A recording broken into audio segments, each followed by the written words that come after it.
Oke, baik. Assalamualaikum warahmatullahi wabarakatuh.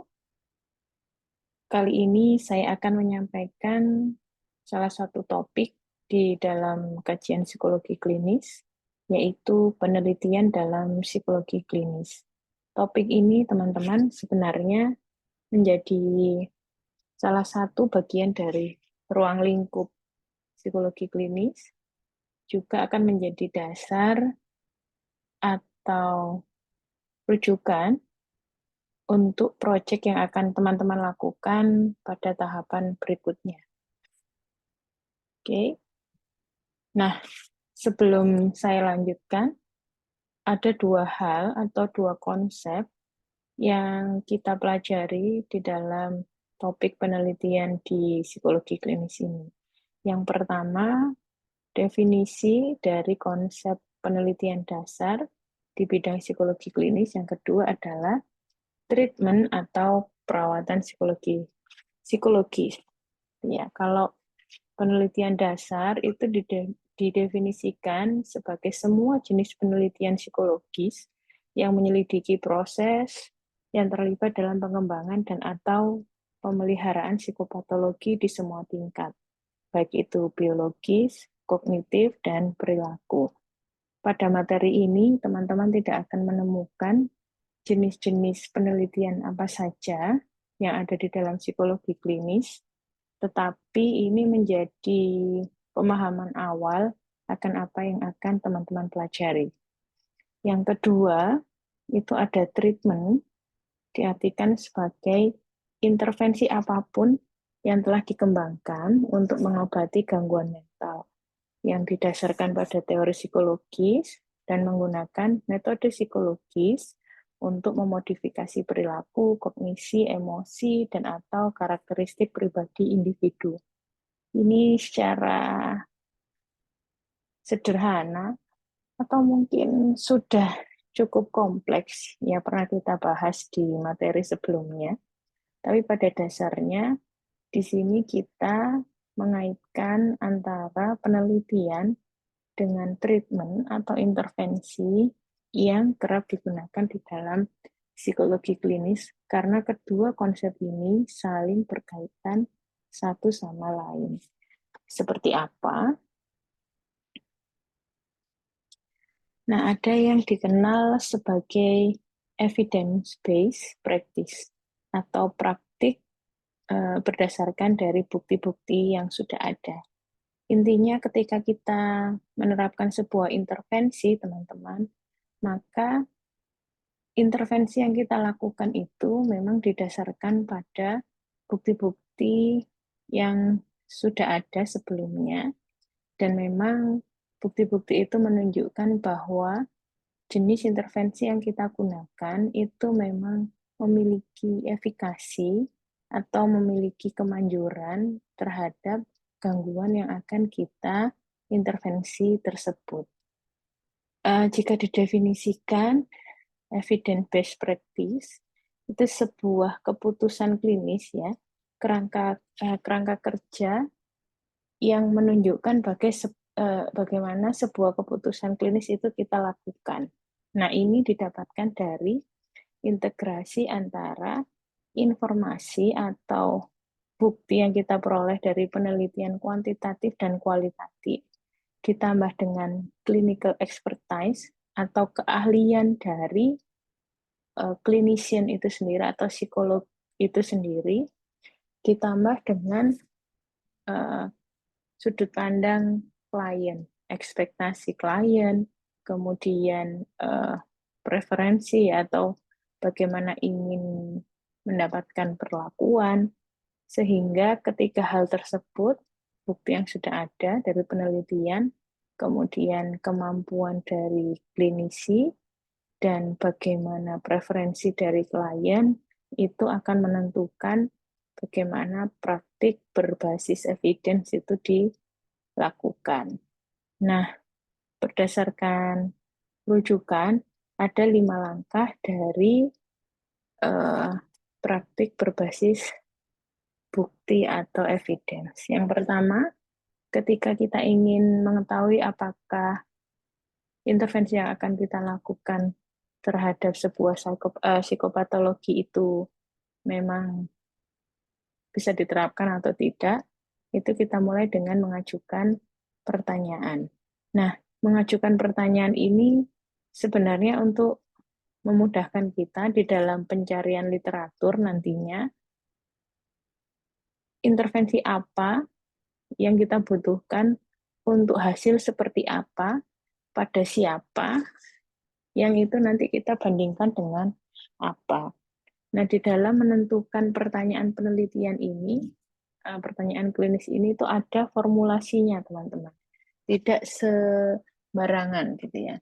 Yang sangat sering digunakan itu adalah PICO. PICO ini terdiri dari P itu population, kemudian I itu coba ya. Oke, sampai mana tadi? Sampai I ya. I itu intervensi, kemudian C itu comparison atau perbandingan, dan O itu outcomes atau luaran. Nanti teman-teman bisa ini yang menggali lebih dalam lagi. Yang kedua, langkah yang kita lakukan adalah mencari dari literatur, dari database literatur tentang informasi-informasi yang sudah kita susun pertanyaan dengan menggunakan formulasi PICO itu sendiri. Kemudian kita menilai bukti-bukti yang sudah ada itu secara kritis menggunakan bukan formula ya, teknik tertentu yang paling sering digunakan itu Prisma. Kemudian kita mengintegrasikan bukti-bukti tersebut dan kita mengevaluasi dari literatur-literatur yang sudah kita dapatkan itu tadi, mana yang paling sesuai, kemudian kita tentukan juga mana yang paling memungkinkan diterapkan pada populasi kita atau pada klien dengan psikopatologi tertentu yang ingin kita intervensi. Oke, mengapa melakukan penelitian? Sebenarnya penelitian dasar dalam psikologi klinis ini memiliki tujuan penting gitu yang jelas untuk meningkatkan praktik klinis. Intinya untuk bagaimana intervensi yang kita lakukan itu memang membuahkan hasil di dalam proses penyembuhan psikopatologi pada klien. Gitu. Nah, ini bentuknya nanti bisa kita meningkatkan kemanjuran atau efikasi intervensi yang sudah ada, atau kita mengembangkan intervensi baru. Nah, tentu selain berdasarkan dengan evaluasi di dalam praktik, juga akan muncul dua hal tersebut ketika kita mendapatkan pemahaman yang lebih baik terhadap mekanisme yang terlibat di dalam perkembangan psikopatologi. Nah, ini ada kaitannya dengan tugas yang sudah teman-teman lakukan. Yang sebelumnya ya, di mana teman-teman sudah mempresentasikan bagaimana perkembangan dari psikopatologi sesuai dengan topik yang teman-teman pilih. Kemudian melalui penelitian ini juga sebenarnya akan sekaligus dilakukan penyempurnaan model teoretis yang nantinya juga kembali akan meningkatkan pengetahuan kita tentang bagaimana proses yang terkait dengan dan atau secara kausal terkait dengan psikopatologi. Oke. Nah, secara umum sebenarnya selama ini bagaimana peran penelitian di dalam praktik klinis gitu. Dari sebuah artikel ditemukan ternyata hanya 23% intervensi yang menunjukkan hubungan yang sangat kuat antara penelitian dengan pengembangan intervensi. Ini menunjukkan bahwa informasi atau pengetahuan yang kita peroleh yang menyebutkan bahwa seluruh intervensi itu dibangun dari teori yang diterapkan pada penelitian, itu ternyata tidak sepenuhnya benar. Karena yang menunjukkan hubungan sangat kuat itu hanya 23%. 20% lainnya menunjukkan hubungan yang kuat saja, dan yang lebih besar atau 53% itu menunjukkan hubungan yang sedang dan lemah. Ini dilakukan untuk intervensi pada 5 gangguan dengan beban tertinggi, ya, yaitu ada major depression, kemudian ada gangguan kecemasan, gangguan penyalahgunaan obat, gangguan penggunaan alkohol, dan schizophrenia. Oke, tetapi saya tidak bisa menjelaskan bagaimana penerapan yang serupa gitu ya di Indonesia, karena penelitian ini menunjukkan penelitian yang dilakukan secara global.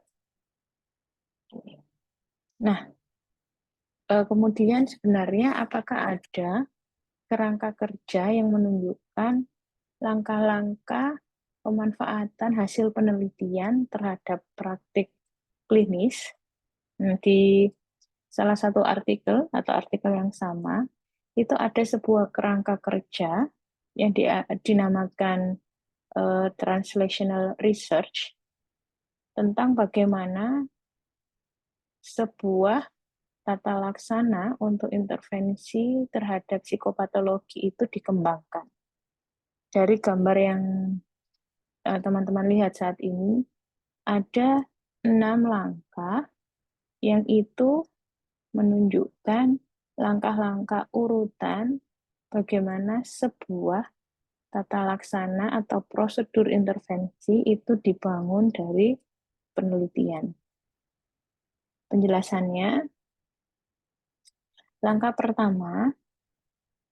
di langkah pertama ini dilakukan identifikasi penelitian dasar yang dapat menjelaskan bagaimana perkembangan psikopatologi, ya, itu yang saya maksudkan.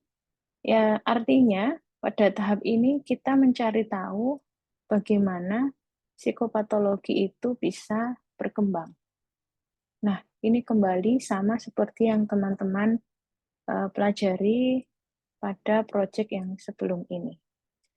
Dari pemahaman yang baik terhadap perkembangan psikopatologi akan masuk ke langkah kedua, di mana gambaran yang sudah dapat dijelaskan dengan baik itu, kita ingin ketahui hubungan sebab akibatnya. Jadi apakah memang faktor-faktor yang dijelaskan sebelumnya dapat mempengaruhi perkembangan psikopatologi itu memang benar-benar menyebabkan munculnya psikopatologi. Nah, di langkah kedua ini penelitian yang dilakukan adalah penelitian eksperimen. Kemudian langkah ketiga, ketika langkah kedua sudah sukses dilakukan, itu juga berarti bahwa temuan itu dapat dianggap sebagai target pengobatan yang menjanjikan. Pada akhirnya kemudian dilakukan penelitian lanjutan yang tidak hanya dilakukan pada satu kelompok saja, tetapi kita ingin mengetahui perbandingannya dengan kelompok lain. Apabila sebelumnya dilakukan pada kelompok klinis, maka kali ini dilakukan pada 2 kelompok klinis maupun kelompok non-klinis. Gitu. Nah, kemudian kita bandingkan hasilnya. Kemudian, apabila langkah ketiga ini sudah dilakukan, kemudian didasarkan pada ide-ide teoritis mengenai mekanisme dan prinsip-prinsip perubahan, maka hasilnya itu tadi dikembangkan dan diuji dengan menggunakan metode uji klinis. Yang paling sering digunakan atau disebut sebagai gold standard di sini adalah RCT. Ya. Nanti mungkin teman-teman bisa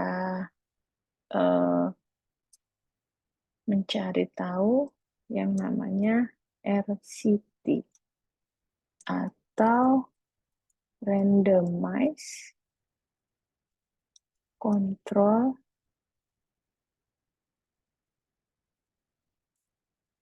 Trial. Ini adalah penelitian tertinggi gitu ya, atau disampaikan sebagai gold standard di dalam penelitian klinis. Nah, setelah penelitian ini dilakukan, yang ditambah dengan mengetahui perbedaan-perbedaan pada populasi yang berbeda, seperti ada di gambar sebelumnya, di langkah 4.2, kemudian melakukan langkah 4.3, maka akan dapat dilakukan penyusunan tata laksana penanganan psikopatologi yang isinya berupa rekomendasi-rekomendasi yang bisa dilakukan ketika kita melakukan intervensi pada sebuah psikopatologi. Yang kemudian di langkah terakhir itu dilakukan diseminasi atau penyampaian kepada praktisi yang lain tentang apa yang sudah dilakukan. Nah, kalau dari penjelasan ini tadi kita bisa membayangkan ya, bahwa untuk membangun tata laksana atau prosedur di dalam melakukan intervensi untuk penanganan psikopatologi, itu langkahnya kompleks, kemudian kita juga bisa membayangkan itu membutuhkan waktu yang panjang. Tetapi ini memang dibutuhkan untuk apa? Untuk kita memastikan bahwa apa yang kita berikan kepada klien itu memang benar-benar membantu di dalam penanganan psikopatologi. Nah, oke. Berikutnya bagaimana?